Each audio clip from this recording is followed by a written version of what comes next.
even an election. What was he talking about? You're hearing this on your television and radio every day. He was talking about the big housing crisis. He was talking about the financial crisis that faces people in the future. The very same things they're talking about in 2015 in this election. And if you look at the elections that have taken place since then, they were talking about the same thing. We have had a housing crisis in this country going back to 1918. It's never been solved. And I'll tell you this, we've got an election. After the election on May the 7th, we shall still have an housing crisis. And 5 years after, and 10 years after, because we just do not seem to have people with enough foresight and to come up with a plan that can cope with a housing crisis. We can run wars, we can run wars all right, but we can't build houses properly or sufficiently. So you see, history repeats itself. And this gentleman, Fenner Brockway, he made history repeat itself.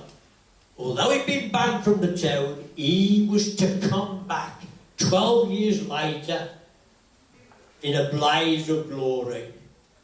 And he was to make a speech in the town hall that would shake not only the black country, but the whole nation. We could probably talk about that on the second session, because that is the opening. That is the reason. That speech he made in 1932, I'm telling you this, it's got a straight connection with that exhibition, that brilliant exhibition that's been put on for you downstairs. There is a straight connection between that man's speech in 1932 and Dr. Otto Neurath. They're connected, like a chain. And in part two, I'll tell you how it's connected, because it would have affected many of you, and especially anybody who lived on Stow Lawn. And not only on Stow Lawn, if I told you the plans that were made for Stow Lawn were to be repeated at Braidley and Ettingshall, you wouldn't believe that, would you?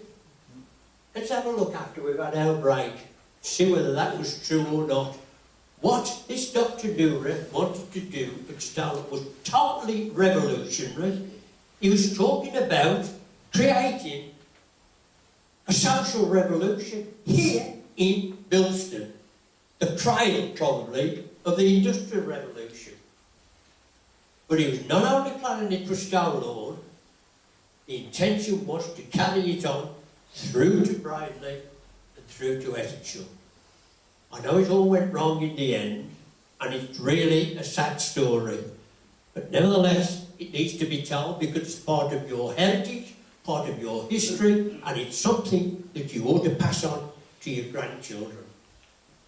We're ready for part two, and you're ready for your refreshments. Thanks for listening.